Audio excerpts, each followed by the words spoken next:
This channel does not promote any violent, harmful, or illegal activities. All content provided by this channel is meant for an educational purpose only. SIR এর পরিচয়পত্র হিসেবে স্বাস্থ্য সাথী কার্ডকেও গণ্য করার দাবি। TV 9 Bangla exclusive খবর। এই মুহূর্তে যে খবর আপনাদের দিচ্ছি বড় খবর, SIR এর পরিচয়পত্র হিসেবে স্বাস্থ্য সাথী কার্ড, সেই স্বাস্থ্য সাথী কার্ডকেও গণ্য করার দাবি। নির্বাচন কমিশনের এই চিঠি মুখ্য সচিবের। কথা বলবো শ্রাবন্তীর সঙ্গে। শ্রাবন্তী, স্বাস্থ্য সাথী কার্ড SIR এর পরিচয়পত্র হিসেবে কেন এই ধরনের দাবি জানানো হচ্ছে সেটা কি ক্লিয়ার হচ্ছে? তনিষ্ঠা, শুরুতেই বলি, গতকালের আগের দিন এরকমই একটি চিঠি এসে পৌঁছেছে কমিশনের দফতরে, যেখানে মুখ্য সচিবের পক্ষ থেকে জানানো হয়েছে যে তিনটি বিষয়, তিনটি ডকুমেন্টস, একটা হচ্ছে স্বাস্থ্যসাথী কার্ড, অন্যটি হচ্ছে রেশন এবং আধার কার্ড, এই তিনটিকে যুক্ত করতে হবে। ইতিমধ্যেই যে 11টি ডকুমেন্ট রয়েছে, অতি সম্প্রতি সুপ্রিম কোর্টের নির্দেশে 12 নম্বর হিসেবে যুক্ত করার নির্দেশ দেওয়া হয়েছে আধার কার্ডকে। সেটা শুধুমাত্র বিহারের ক্ষেত্রে অ্যাপ্লিকেবল, এমনটাই নির্দেশ দেওয়া হয়েছে। তারপরেও রাজ্য সরকারের বক্তব্য হচ্ছে যে সিটিজেনশিপ হিসেবে এই তিনটিকেও যেন গণ্য করা হয়, যেহেতু এ রাজ্যে স্বাস্থ্যসাথী কার্ড সমস্ত নাগরিক যারা এ রাজ্যের বাসিন্দা তাদেরকে দেওয়া হচ্ছে রাজ্য সরকারের পক্ষ থেকে। সেক্ষেত্রে রাজ্য সরকারের যুক্তি যে তারা সমস্ত তথ্য যাচাই করেই এই ধরনের কার্ড সকলকে দিচ্ছেন, ফলে ভোটার কার্ড পেতে যাতে কোনো রকম অসুবিধা না হয়, এ রাজ্যের যারা বাসিন্দা রয়েছেন তাদের কোনো রকম অসুবিধা না হয়, তার জন্যই তাদের এই সিদ্ধান্ত নেওয়া হয়েছে। যাবতীয় এই আর্জি আপাতত কমিশনের পক্ষ থেকে, সিইও দফতরের পক্ষ থেকে জাতীয় নির্বাচন কমিশনে জানিয়ে দেওয়া হয়েছে এবং সেখান থেকে যখন সিদ্ধান্ত আসবে তারপর সেখানে আদতে জানানো হবে যে রাজ্যের এই যুক্তি, এই আর্জি কতখানি মানা হচ্ছে। কার্যত বলা যেতে পারে এর আগে আমরা সুপ্রিম কোর্টে দীর্ঘ কয়েকদিন ধরে শুনানিতে দেখেছি যে আধার কার্ড অ্যাপ্লিকেবল হবে না, অ্যাপ্লিকেবল করা যাবে না, এই যুক্তি নিয়ে সওয়াল করেছে কমিশনের আইনজীবী। সেখানে আদৌ স্বাস্থ্যসাথী কার্ড বা রেশন কার্ডের যুক্তি কতখানি গ্রহণযোগ্য কমিশনের কাছে, তা নিয়ে উঠছে ইতিমধ্যেই প্রশ্ন। প্রশ্ন একাধিক রয়েছে অবশ্যই। শ্রাবন্তী, তুমি আমাদের সঙ্গে থাকো। আর এই নিয়ে একাধিক প্রশ্ন উঠছে, যে কথা শ্রাবন্তী বলছিল, SIR পরিচয়পত্র হিসেবে স্বাস্থ্যসাথী কার্ডকেও এবার গণ্য করার দাবি। নির্বাচন কমিশনকে চিঠি মুখ্য সচিবের। রেশন ও আধার কার্ডকেও প্রামাণ্য নথির তালিকায় রাখার আর্জি। রাজ্যে SIR হচ্ছে, এই আঁচ করে কি কমিশনের চিঠি রাজ্যের? পুজোর পর যে কোনো দিন বঙ্গে শুরু হতে পারে SIR, পুজোর পর যে কোনো দিন বাংলায় SIR হতে পারে, এই জল্পনা যখন চলছে তার মধ্যে SIR এর পরিচয়পত্র হিসেবে এবার স্বাস্থ্যসাথী কার্ডকেও গণ্য করার দাবি। নির্বাচন কমিশনকে চিঠি মুখ্য সচিবের। রেশন ও আধার কার্ডকেও প্রামাণ্য নথির তালিকায় রাখার আর্জি। এই মুহূর্তে কেন্দ্রীয় শিক্ষা প্রতিমন্ত্রী সুকান্ত মজুমদার আমাদের সঙ্গে রয়েছেন। সুকান্ত বাবু, খবরটা নিশ্চয়ই শুনেছেন আপনি যে SIR এর পরিচয়পত্র হিসেবে স্বাস্থ্যসাথী কার্ডকে এবার গণ্য করার দাবি। হঠাৎ স্বাস্থ্যসাথী কার্ডকে কেন গণ্য করার দাবি জানানো হচ্ছে? নির্বাচন কমিশনকে এই নিয়ে চিঠি দিয়েছেন মুখ্য সচিব। এই স্বাস্থ্যসাথী কার্ড তো শুধুমাত্র বাংলাতেই রয়েছে। দেখুন, রাজ্য সরকার এবং মুখ্যমন্ত্রী তৃণমূল কংগ্রেস চরম ভয়ে আছে SIR কে নিয়ে, কারণ তারা এই বাংলাদেশি অনুপ্রবেশকারী মুসলিমদেরকে ঢুকিয়ে এই ধারালেসে যাকে বলে সেইভাবে একদম পুরোপুরি উন্মুক্ত করে যেভাবে রেশন কার্ড, আধার কার্ড বানিয়েছে আগে, এবং তার সাথে সাথে স্বাভাবিক রেশন কার্ড, আধার কার্ডের সাথে সাথে স্বাস্থ্যসাথী কার্ড তো হওয়া বাচ্চার খেলা, শিশুদের খেলা। স্বাভাবিকভাবে স্বাস্থ্যসাথী কার্ড কোনোভাবে নাগরিকত্বের পরিচয়পত্র হতে পারে না, এবং একটা মিসকনসেপশন সব জায়গাতেই ছড়ানোর চেষ্টা হচ্ছে, একটা মিথ্যে কথা বলা হচ্ছে যে আধার কার্ডকে সংযুক্ত করা হয়েছে। আধার কার্ডকে সংযুক্ত করা হয়েছে বিহারের SIR এর ক্ষেত্রে as a proof of identity, অর্থাৎ আমি আধার কার্ড দিয়ে প্রমাণ করব কি সুকান্ত মজুমদার আমি, এইটুকুই।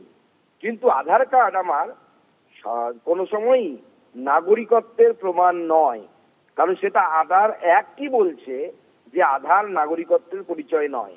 আধার অ্যাক্ট যেহেতু বলছে যে এটা আধার নাগরিকত্বের পরিচয় নয়, অতএব আধারও নাগরিকত্বের জন্য 12 নম্বরে অ্যাড হয়নি, স্বাস্থ্যসাথীও আশা করি নাগরিকত্বের প্রমাণ হিসেবে কোনোভাবেই অ্যাড হবে না। বেশ, অনেক ধন্যবাদ আমাদেরকে প্রতিক্রিয়া দেওয়ার জন্য। কথা বলছিলাম সুকান্ত মজুমদারের সঙ্গে। আরো একবার আপনাদেরকে জানিয়ে রাখি, এই মুহূর্তে যে খবরে নজর SIR এর পরিচয়পত্র হিসেবে স্বাস্থ্যসাথী কার্ডকেও গণ্য করার দাবি। নির্বাচন কমিশনকে চিঠি মুখ্য সচিবের। রেশন ও আধার কার্ডকেও প্রামাণ্য নথি তালিকায় রাখার আর্জি। পুজোর পর যে কোনো দিন বঙ্গে শুরু হতে পারে SIR, তার মধ্যে পরিচয়পত্র হিসেবে SIR এর পরিচয়পত্র হিসেবে স্বাস্থ্যসাথী কার্ডকেও গণ্য করার দাবি। এই দাবি কেন তা নিয়ে ইতিমধ্যেই জল্পনা। আমরা এই মুহূর্তে যোগাযোগ করে নিয়েছি সিপিএম নেতা সুজন চক্রবর্তীর সঙ্গে। সুজনবাবু, এসআইআর এ পরিচয়পত্র হিসেবে স্বাস্থ্যসাথী কার্ডকেও গণ্য করার দাবি নির্বাচন কমিশনকে ইতিমধ্যে চিঠি মুখ্য সচিবের। না, আমি এগুলোকে ছ্যাবলামো বলে মনে করি। এতদিন ধরে যখন আধার কার্ড নিয়ে আলোচনা হচ্ছে তখন রাজ্য সরকার চুপ, তার কোনো ভূমিকা নেই, তার কোনো ভূমিকাও নেই। তার সঙ্গে রেশন কার্ড, ভোটার কার্ড, আমি মানে বুঝলাম ভোটার কার্ড নির্বাচন কমিশনের সেটা কথা বলে বলে। স্বাস্থ্যসাথী এক রাজ্যের সাবজেক্ট, নির্বাচন কমিশন সারা ভারতের কমন কোনো ব্যবস্থা, number one. Number two, Swasthyasathi তো পরিবারের কর্তার নামে, পরিবারের সবার জন্য নয়, তাদের নামে নয়, একজনের নামে। মানে রাজ্য সরকার নিজেকে যদি হাস্যপদ এবং হাস্যাস্পদ করতে চায়, আমি আসলে ভোটার লিস্টে ভুয়ো এবং মৃত ভোটারদের নাম রাখতে চাই বলে তালগোল পাকাচ্ছি। আমাদের কথা ঠিক উল্টো, যেন জেনুইন ভোটারের নাম বাদ দেওয়ার সুযোগ নির্বাচন কমিশন না পায়, এই মনোভাবটা রাজ্য সরকার থাকলে ভালো হতো। সেটা নেই, যত বাগরুম আজগুবি মনোভাব, এটা একেবারে ধরা পড়ে যাচ্ছে। বেশ, অনেক ধন্যবাদ সুজন বাবু। আমরা এই মুহূর্তে আরো একবার কথা বলবো আমাদের প্রতিনিধি শ্রাবন্তীর সঙ্গে। শ্রাবন্তী, কথা হচ্ছিল বিজেপি সুকান্ত মজুমদারের সঙ্গে কথা হলো, সুজন চক্রবর্তীর সঙ্গে কথা হলো, এবং তারা যেটা বলছেন যে স্বাস্থ্যসাথী কার্ড সেটা কখনো নাগরিকত্বের প্রমাণপত্র, পরিচয়পত্র সেটা হতে পারে না। বিশেষত তন্নিষ্ঠা, যখন এসআইআর সারা দেশে লাগু হতে চলেছে, সেটা একসঙ্গে হোক বা প্রথমে বা পরে যাই হোক না কেন, এ রাজ্যে স্বাস্থ্যসাথী কার্ডের সঙ্গে অন্য রাজ্যের মিল কোথায়? জাতীয় নির্বাচন কমিশন যে 11টা ডকুমেন্ট এখনো পর্যন্ত দিয়েছে সেটা সমস্ত রাজ্যের জন্য প্রযোজ্য রয়েছে। হঠাৎ করে কি এমন হবে যে এ রাজ্যের জন্য আলাদা কিছু সেখানে ইমপ্লিমেন্টেশন বা তাদের আর্জি মেনে নেওয়া হবে? দুই হচ্ছে, দীর্ঘদিন সুপ্রিম কোর্টে এই মামলা চলছিল, রাজ্য সরকারের পক্ষ থেকে এখানের মহুয়া মৈত্র তিনি মামলা করেছিলেন, সেখানে তাহলে এই আর্জি দেওয়া হলো না কেন? এত দীর্ঘ শুনানির পরে তাহলে এই প্রশ্নটা উঠছে, হঠাৎ করে স্বাস্থ্যসাথী কার্ডের ক্ষেত্রে আর্জি প্রকাশ করা হলো কেন? এবং আরও একটি বিষয়, এখানে যেরকম বিরোধী দলের পক্ষ থেকে, বিশেষত বিজেপির পক্ষ থেকে বারবার একটা প্রশ্ন তুলে দেওয়া হচ্ছে যে নাগরিক কারা হবেন? বাইরে থেকে যারা আসছেন হঠাৎ করে তাদের কাছে আধার কার্ড আসতে পারে, কারণ তন্নিষ্ঠা মনে রাখতে হবে আধার কার্ড যে কোনো বিদেশি নাগরিক পেতেই পারেন, সেটা শুধুমাত্র একটি ডকুমেন্ট, যে ডকুমেন্টের সাথে বাদবাকি বিভিন্ন কাজ করা যেতে পারে। কিন্তু তিনি কি ভোটাধিকার পেতে পারেন? আধার কার্ডের যে দীর্ঘ শুনানি হয়েছিল সেখানে বারবার কমিশনের পক্ষ থেকে যুক্তি ছিল আধার কার্ড কোনো রকমভাবেই সিটিজেনশিপ প্রুফ হতে পারে না।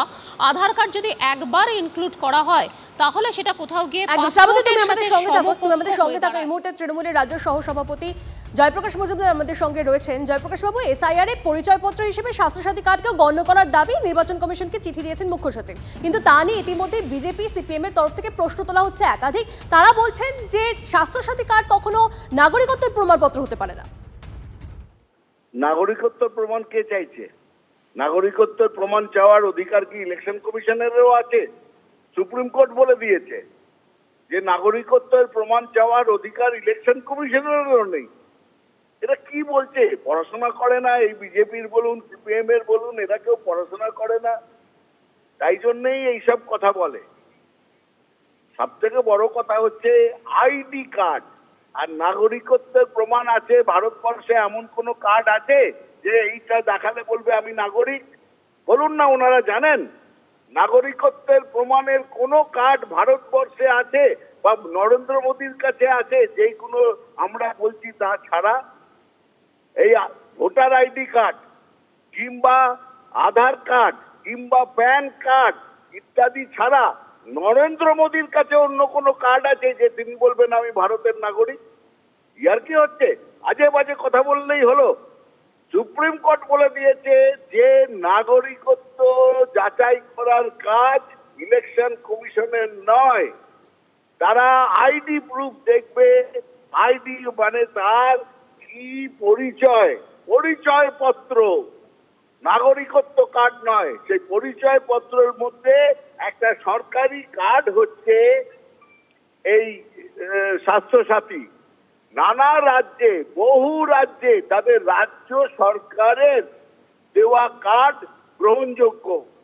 রাজ্য সরকারের দেওয়া কার্ড, আইডি কার্ড যারা কর্মচারী, সরকারি কর্মচারী, সেটাও গ্রহণযোগ্য।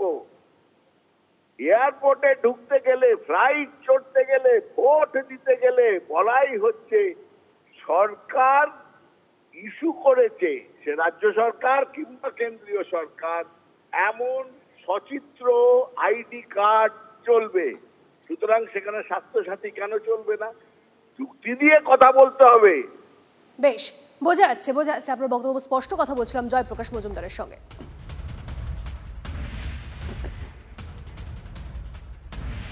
পুজোর পর বাংলা সহ ভোটমুখী সব রাজ্যে এসআইআর। দিল্লিতে নির্বাচন কমিশনের বৈঠকে এসআইআর নিয়ে চূড়ান্ত আলোচনা। 30শে সেপ্টেম্বরের মধ্যেই কি সিইওদের এসআইআর প্রস্তুতি সারার নির্দেশ? সমস্তটা নিয়ে আরো ডিটেইলসে জানবো আমাদের প্রতিনিধি শ্রাবন্তীর থেকে। শ্রাবন্তী,